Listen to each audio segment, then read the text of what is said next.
Recorded live at 4ZZZ Studios Brisbane on 102.1 FM and broadcast across Australia on the Community Radio Network. You're listening to Z Games. With 10 years experience and over 500 episodes, Z Games brings you the best in gaming news, reviews, community and culture. Want to reach out? Message us on Facebook at ZEVGamesAU.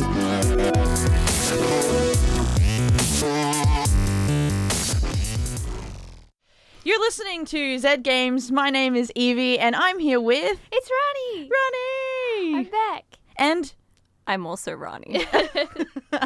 And Maylee. And Maylee. Okay. You got the E sound. Yeah. Lots Ronnie, of- Maylee, Evie. Yeah. We got it.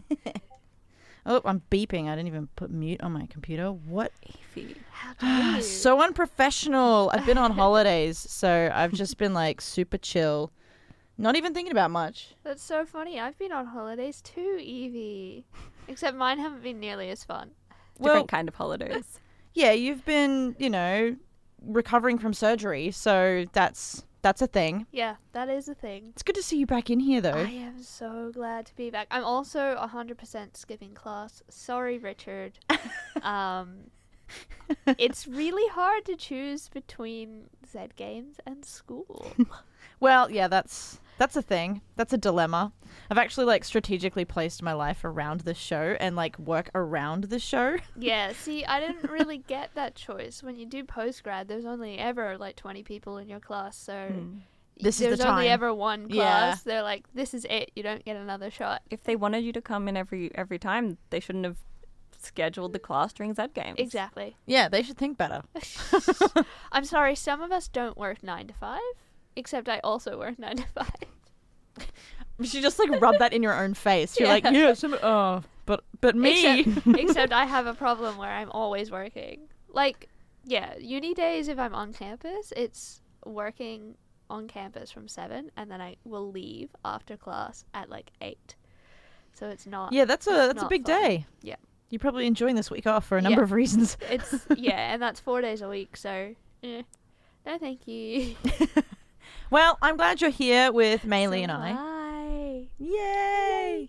We've actually got a very special sort of evening planned because I'm actually going to be interviewing a local Gold Coast, actually, semi-local, artist called Alysha Zara, and she's released a song called Peachy, and it's inspired by Mario and Peach. Aww. So it's fantastic, and I'll be interviewing her later in the episode after the news.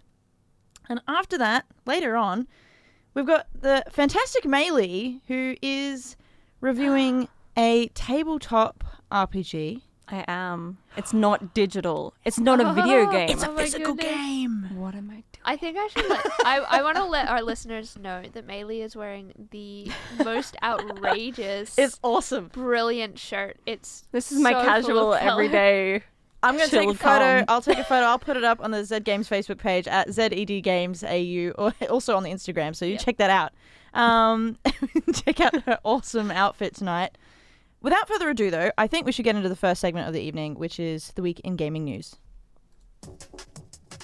This week in gaming news. Australian release date and price for Microsoft's next generation consoles revealed. Microsoft will release their next generation hardware, the Xbox Series X and Xbox Series S, on November 10th at a price of $749 and $499 respectively. They will also be continuing their Xbox All Access program through Telstra, which provides a console plus Xbox Game Pass Ultimate for a monthly fee of $46 or $33 over a duration of 24 months. Additionally, Microsoft has announced that Game Pass will now include EA's subscription service EA Play at no additional cost. Those looking for PlayStation launch details may not have to wait long, as Sony has a PlayStation 5 showcase scheduled for tomorrow morning at 6 AM Australian Eastern Standard Time. Ubisoft announces new projects in the latest Ubisoft Forward. In the latest presentation from the scandal-plagued publisher, several new titles were debuted and detailed. Riders Republic is a massive multiplayer-focused extreme sports game that follows in the footsteps of Steep. The game allows up to 50 players at once to compete in open-world sports including biking, wingsuiting, skiing, snowboarding, and others. Prince of Persia: The Sands of Time is receiving the remake treatment from Ubisoft India.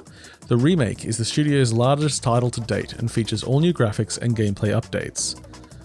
Gods and Monsters, the Breath of the Wild-inspired open-world action RPG based in a colourful world of Greek mythology, has had a name change. Now known as Immortals Phoenix Rising, you can expect the game to drop this year on December 3rd. Scott Pilgrim vs. the World, the game, is being re-released with a complete edition. The stylish beat-em-up, based on the comic series, featured art direction from Australia's own Paul Robertson, and disappeared from sale back in 2014. The new edition contains the base game and all DLC. Before the presentation, Ubisoft released a video message from CEO Yves Guillemot addressing some of the recent scandals that have surrounded the company, primarily the incidents of harassment and the appropriation of Black Lives Matter imagery in Tom Clancy's Elite Squad. Yves apologised for the incidents and pledged to improve in order to prevent such incidents in future, providing opportunities for underrepresented voices in the company and pledged support for Black Lives Matter, as well as donating $1 million to the NAACP Legal Defence Fund. PAX Online is live. In lieu of PAX Australia and PAX West this year, event organiser ReadPop has launched the online event PAX Online, running from September 12 to 20. During the free event, you can check out panels and events streaming around the clock on the PAX Online channels, tour a virtual show floor, and even play demos of unreleased games on Steam. Included in the lineup are some of Australia's very own, including Unpacking, Topple Pop, Bungie Blockbusters, Ring of Pain, and Justice Sucks Recharged, among others. That's all this week in gaming news. There you have it, the week in gaming news. Thanks, Paul. So informative. So many new games coming out. Well, sort of new games, more like remastered, fixed up Ubisoft games. Paul, it's Ubisoft, not Ubisoft. What is this? I kind of like Ubisoft though. Ubisoft sounds more like a kid's toy. You want to play with the Ubisoft? Like, Ubisoft. Yeah, like some like slime or something, you know? Yeah, anyway, lots of things from Ubisoft. And Microsoft with their next-gen Xbox Series X and Xbox Series S. So much of a mouthful to say. I'm sure Paul would have had fun saying it. As you were saying it. Those are all the sounds. Anyway, what I really love about this, not that I have an Xbox console. I did grow up playing Xbox, so I do have an affinity for it. But I'm loving that you can actually get the console and the Xbox Game Pass like as a package and get like a monthly deal, so you get it all and you just pay it off over the 24-month period. Is this the first time that they've done that? I think so. I love that. haven't heard of a console doing that before. Like the only other way you could do something like that was if you did it like on ZipPay or, you know, some form of credit or like finance. Yeah. I'll get a Mom, loan. Dad, can you buy this for me and I'll pay it back to you? And then you like never really do, and they never ask you for the money. It gets to your birthday and you're like, you know how I've got that like $400 left on that console that I've only paid like $20 for? Yeah, can you take that off my birthday? Thanks. Yeah, that's how I paid for consoles. I think when we got an Xbox a couple of years ago, which we've now gotten rid of, but what we did was everybody in the family put in $100 because it was Christmas time. So, and there were only 4 of us, so that's all we really needed. And then I was the one who ended up paying for the rest of it because I bought every single game for the Xbox because I was the only one that used it. You know, my teenage brother who wanted the Xbox didn't really use it or whatever. Paul has actually just said that this whole paying for it over the 24-month period is an existing program and it launched this generation. Huh, okay. So there you go. Cool. Thanks, Paul. Yeah. Thanks for listening, Paul. Yeah, he's correcting us while we're on air. I love it. It's like he's like the new producer in my ear, you know. It's like, ew, don't say it like that. Yeah. No, I mean it's a cool idea and a cool program. I hadn't heard of it, but that's because I haven't been interested in having an Xbox in a while. It's just because my partner has a PlayStation, so I'm kind of like, is there a point in getting an Xbox? I'd just like really to remind our listeners that we are not sponsored by any gaming company at all for any reason. So all our opinions in terms of Xbox, PlayStation, consoles in general are our own. Yep. And I also do not have an Xbox because Xbox Game Pass is also on PC and I have a gaming PC. Yeah. So I don't see the point. That's the other thing is like it was Microsoft, and so I was like, well, I have a gaming PC, so realistically, if an Xbox exclusive is more likely to end up on the PC than a PlayStation exclusive, just because of the whole Microsoft thing. So I was just kind of like, I have a game, like I spent so much money on my PC, which I'm about to just give to Sam and then build a new one because I'm crazy. But like, you're a gamer. I was it's just okay. like, well, what's the point? Because those exclusives will find their way to PC because people get angry with like they're like, I don't want to have to buy a whole new console for one. I do. I hate exclusives. One day I will deliver my 10-minute rant on console exclusives and We'll why make they're time. bad. We'll make time for it. I mean, I made like an entire episode out of like ranting about ads on mobile games. So That's its own. Oh, sorry, I have to mention mobile games. Life is Strange, the very first one, is actually free on mobile right now. oh my goodness.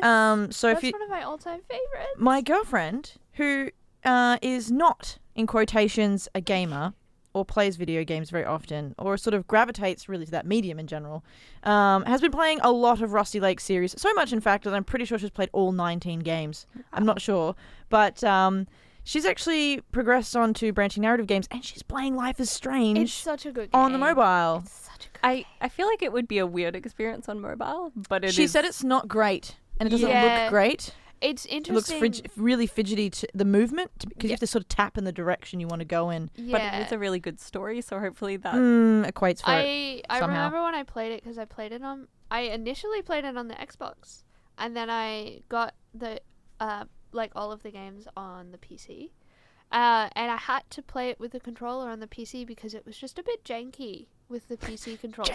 And lots of people have found that they had to do that. They just had to plug a controller in, and it worked a bit better that way. Yeah. So It's a it'll bit be like that. interesting. I think I'm gonna have to download it and have a go. Well, that's a lot of news and a lot of great things, especially for Life is Strange on mobile. So if you want to check that out, it's free. I'm not actually sure if it's free on the PlayStation 4 or PC, but it definitely is on the mobile. So if you're interested in that, go for it. If you're also interested in anything else from the news today, you can head over to the Z Games Facebook page at ZEDGamesAU or the Z Games website, which is www.zgamesnet.au. ZGamesAU.net. Sorry, holy Julie, I can't remember our website. Anyway, head over there and you can click on all the links for everything, all the information on Ubisoft, as well as PAX Online, which is now live. Go take a look, see everything that you can, support indie devs. That's the best thing that we can do. We are now about to head into a pretty cool segment here at 4ZZZ Studios. I've actually been interviewing an artist called Alysha Zara earlier in the week, and she's released a song called Peachy. It's pretty awesome, and you might be wondering why Z Games would be interviewing a musician on this particular song. Well, that's because it's inspired by Mario and Princess Peach. So, without further ado, I am going to play the interview for you.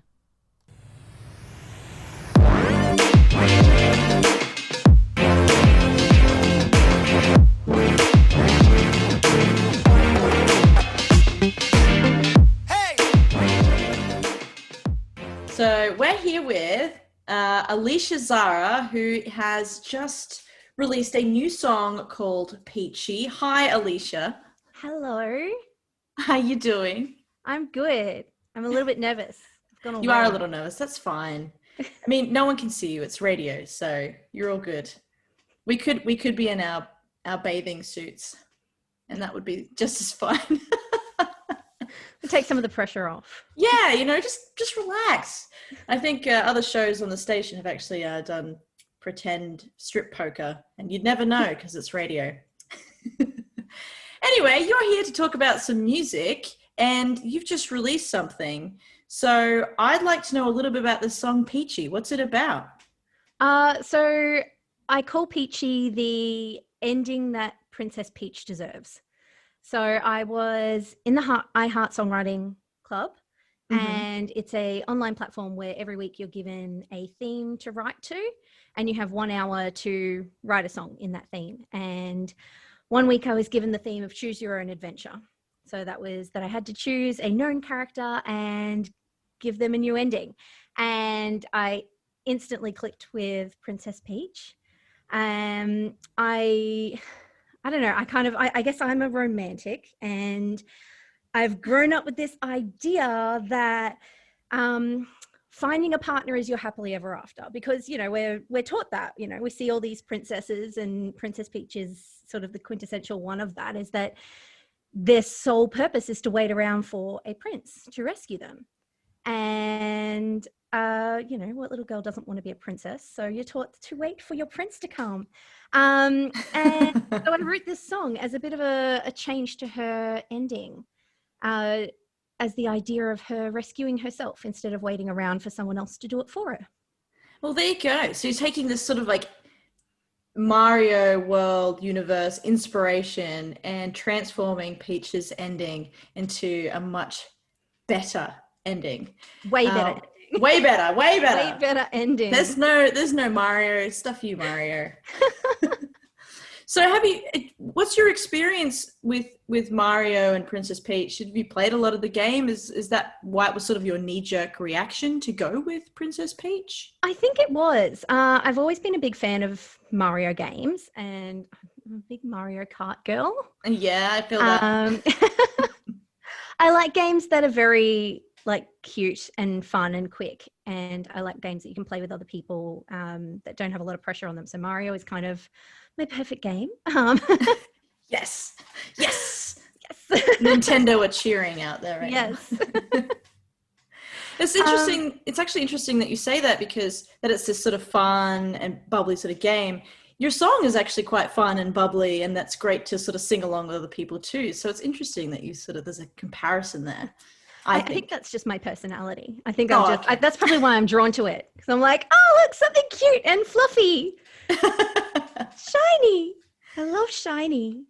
Shiny things. Yeah. So what was the production process like when it came to like, okay, you've got this idea, Princess Peach being rescued. What was your first steps with that? Well, because it was written in the iHeart Songwriting Club, I had 1 hour to write and record it.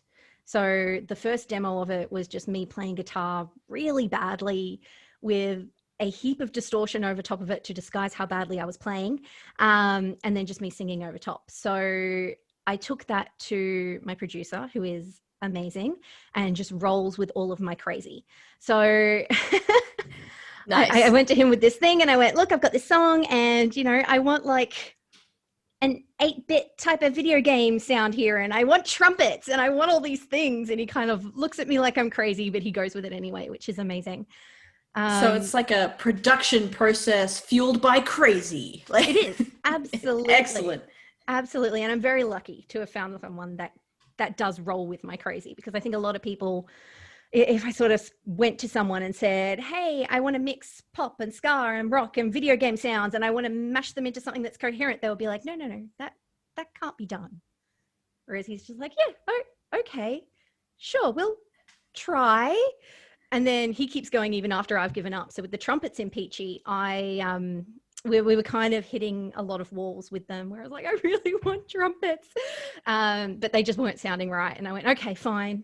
I concede. I give up. We won't have trumpets. He's like, no, you want trumpets? We're doing trumpets.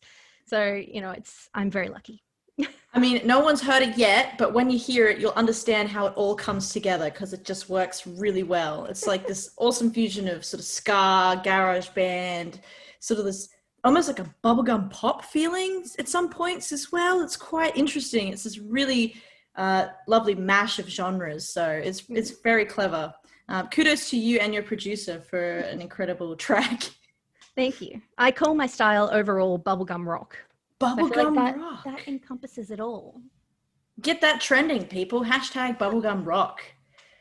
So with bubblegum rock, friends. with bubblegum rock, is that the kind of music you tend to gravitate towards as an artist, like that sort of mashing of genres? Yeah, absolutely. I have very varied taste in music. You know, I was goth in high school, so I've got the whole, you know, Marilyn Manson, Godsmack kind of background, and just adored, you know, the 2000s pop rock, like your Killing Heidi, you No Doubt, the Veronicas, and then Newfound Glory and the Wombats, and, you know, all of these different sort of genres and influences. And I've kind of just tried to cram as many of them into my sound as possible. And then, you know, we've got some more sort of current people like Stand Atlantic and Mallrat and Alex the Astronaut, who I really look up to, and I'm trying to sort of emulate a bit of that in there as well, and that realness. So it kind of has turned into like its own thing, sort of this live monster mashup thing. It's turned out well. I mean, look at you go. I mean, it sounds amazing. So my big question is, what do you want listeners to take away from Peachy? I mean, obviously the protagonist is Princess Peach in your story, you know, and Mario's just too late to the party kind of thing. So, Yes. so what is it in it for? What kind of experience do you want those listeners to have and take away from Peachy? Well, I think a lot of us, and I'm really, really bad for this, spend our lives waiting for life to happen. You know, we go, oh, if we meet the right person, if we get that job, if this amazing thing happens, then life will begin. Then it'll get good. And I think Peachy is my way of exploring that mentality and reminding people that they have the power to take their happiness into their own hands and that they don't have to wait for someone else. Fantastic. That's awesome. Are there any more other gaming soundtracks potentially on the horizon? Any more influences? Oh, there's not at the moment. I've got 3 songs in the pipeline that are coming out sort of over the next couple of months. None of them are gaming inspired, but I will take suggestions and maybe I will write you another one for your next birthday. Yes, this is what I want to hear. I feel like we need context for that Peachy came out on your birthday. Yeah, well, it's a birthday present from Alysha Zara to me is Peachy. Yes. Just for you. So where can people listen to and access all your music and listen to Peachy? Oh, all the places. All the places. All the places? Spotify, iTunes, Apple, YouTube. I've got a really cute little video up on YouTube, actually. I put a shout out to women everywhere. I've got women from America here. A lot of them are in Brisbane. And from all different walks of life, different communities. And I put this shout out to hold up a sign telling me what they did to rescue themselves. And I've put it all together into this video with Peachy, and it is just, it makes you cry. It's a little bit one of those tear jerky kind of you'll either end up smiling or crying at the end of it. So No, that's fantastic. nice. I have seen the video. My partner is in that video, actually. Natalie's in there as well. And it's fantastic. And I'll be posting that on the Z Games Facebook page. So if you'd like to take a look, you can head over there and have a watch of this awesome video. Thank you so much, Alysha, for joining me and sharing your story about Peachy. Thank you for having me. Yeah, too easy. We'll see you next time. Thanks. Bye. Bye.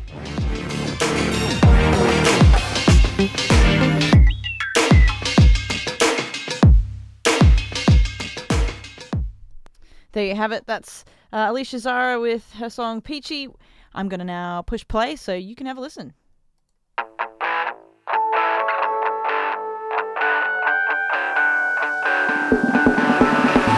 Princess in a tower, she's waited hour by hour for some short guy in a plumber hat to fix her pipes and take her back. She doesn't even want a prince, just wants this man who's gonna fix everything that's wrong with her life. There's a princess in a tower, she's getting kind of bored. She read every book on the shelf and now she's climbing the wall.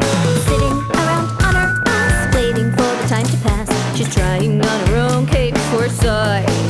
And she says, I wanted to rescue myself. Sick of waiting for someone else. Gotta stop pretending happy endings can only go one way. And I'm gonna ruin my crown, adopt a puppy and settle down, and everything is gonna be peachy.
princess back. But she's long gone, 'cause he took too long playing every bonus level.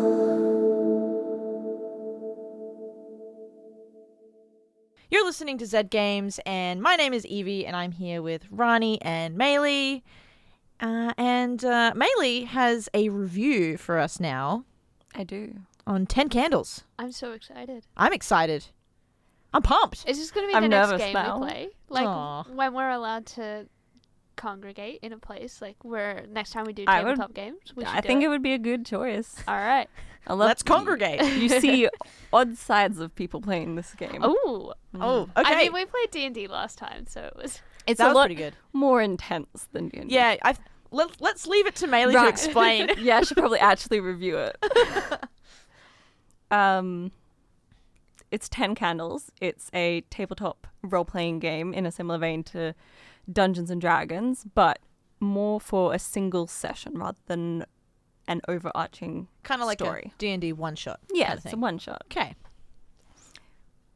10 Candles is a tragic horror tabletop RPG that needs zero prep and has a story focus. It is one of the most unique role-playing games I've ever played, notably, but not only, because it's played in the dark. Ooh. Lit only by candlelight from 10 candles. Oh, wow. Uh-oh. It's almost like that's why they named it 10 Candles. Who would have thought? Very little of the world is set in stone, and most things are decided by the players as the game progresses. The only similarities between sessions are an unnatural darkness that smothers the world, the evil force known as them, and the inevitability of your death. Not the possibility, not the probability, the certain, inescapable death that will mark your game's end. This might sound strange for a survival horror game, but 10 Candles is specifically a tragic horror game. It isn't a game about fighting monsters, saving the day, or even just surviving. 10 Candles is a game about people pushed into darkness and despair. It is about finding hope and meaning when none remains. To play, you'll need a GM, 3 to 5 players, paper, a buttload of dice, and 10 candles. The physical rulebook can be purchased from the publisher online, but if you're okay with digital, the PDF is definitely all you need. Supposedly a session plays in 2 to 4 hours, but every session I've played sat between 4 and 5 hours. That might be the game's fault, or the fault of me as a player, but it was still a good time, so I'm not complaining. In 10 Candles, the game master takes control of everyone and everything that isn't a player character. Despite being responsible for every danger the players face and deciding the consequences, they do not act as an opposing force, but as a neutral facilitator of the story. The characters will die, there's just no rush to get there. For the most part, players only control their characters, but between chapters, everyone has a chance to direct the story. This is done via chanting, in case the game needed a stronger occult aesthetic. These things are true, the world is dark, and we are alive. The number of decisions is directly tied to the number of candles, so a lot can be done early on, but at the end, only one truth remains. The world is dark, and we are alive. Characters are also made collaboratively in the game's setup, choosing strengths, flaws, goals, and the darkness within each person. These traits are key to your temporary survival, as they can be used to turn the odds in your favor, a failure to a success. Each trait can only be used once though, and when they are used, you burn that part of your character sheet away. You know you will fall eventually, but not this moment, and that defiance lights up the increasingly dark room with brief hope. The candles aren't just for aesthetic and burning things, they also serve as a countdown for the story and its chapters. The game consists of 10 scenes, each ending with a candle snuffed out. This means that, as the story turns darker, so too does the actual space you're playing in. In the final scene of the game, only one candle will remain, offering weak light for your character's last stand. They can fight as long as possible, but inevitably the flame will go out. At the end of every game I've played, I've been left with a strange, slightly bittersweet feeling. I just spent hours with a character, fighting against the odds to live, and now they're dead. The game is over, and I move on. It's a good feeling, though. The one that fuels my love for tabletop role-playing, and the one that keeps bringing me back to 10 Candles again and again. If this review makes the game seem particularly intense, it's because there's no other way to discuss 10 Candles. It's a game, but it's also a collaborative story, a terrifying world to explore, and an occult ritual with friends. 10 Candles delivers the best of tabletop RPG, atmosphere, emotion, high stakes, which many systems can't offer in entire campaigns in just a single gaming session. Even if you've never picked up a tabletop RPG, 10 Candles is simple enough to understand and interesting enough to win you over. If you're a fan of survival horror or any part of my review has piqued your interest, it's definitely worth checking out. We're playing it. Oh, That's I've it. sold you. And we're playing it. Also, that you have to play it basically at night. You do. You Yeah, have so- to play it at night. I have to mention that I have posted it on the Z Games Facebook page. So head over to the Z Games Facebook page if you like to click the link to purchase and review some of the website from Cavalry Games on 10 Candles. It's at ZED Games AU if you'd like to check that out. Check it out and get spooky. We could play this for Halloween because that's like a Yes. month away. It would be perfect for Halloween. It would be cool if I was just thinking, I was like, people would watch it if we streamed it, but then you were like, it's in the dark, and I was like, But you could We stream could. in the dark. we kind of. could, and I think between Paul and I, we'd have the like film photography gear to do it, and then between all of us, we'd definitely have the mics. But we're on radio, so we kind of are in the dark in a lot of ways. Spooky. Just people do hearing. enjoy it when they get to see our faces. Yeah, well, Sometimes. we could do that. We could Yeah. legit stream the spookiness.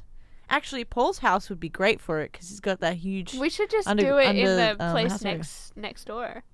Oh, we could just do it in the paddock. I don't know. We'll just go to a cemetery and do Well, it. that's Yeah, also that near sounds Paul's ideal. house. Yeah. So There we go. we Decided. can- yeah, we'll get super spooky with it. Halloween, let's do it. What day is what like day of the week is Halloween this I year? haven't actually checked. I'm gonna check now. Monday. Is it? I don't Just know. unfortunately, like it's Monday's like a the Monday. least spookiest. It is a day. Saturday. It's a Saturday. That's all It's a right. Saturday this actually. year. We could get Ooh. It's a very Ooh. spooky day. Yeah. Well, don't worry. Z Games will have its annual Halloween theme episodes, so we'll be doing that. Lots of spooky gestures happening in the studio. It has come to the end of Z Games. It's time for us to go. You can't make me go. I'm not leaving. Okay. I'm just gonna stay here. You can stay in the studio. talk to Cool. myself about video games. You just like turn the mic on, but you're not on air. You just sit here like off and on. It's just like goodbye, goodbye everyone. But thank you so much for the review tonight, Maylee, and thank you again to Alysha Zara for your fantastic song Peachy. If you liked anything that you heard on the show tonight, you can head over to the Z Games Facebook page at ZED Games AU. Yeah, everything's there, and it's great. So check it out. Do it. And it's good to have Rani back, even if it's been for a brief moment of time before they have to resume regular studying sessions. Don't pout at me. Damned education. I'm sad, but at the end of it, I'll have another degree. Yay! Is that like a happy? I'm gonna go with a happy. I guess so. Happy I'll yay. be a master of something. The master of everything. Anyway, it's been a great episode of Z Games. All the best and bye. Bye. Thanks for listening to Z Games. If you'd like to listen to more, check out our podcast on Spotify or follow us on social media at ZED Games AU. See you next time.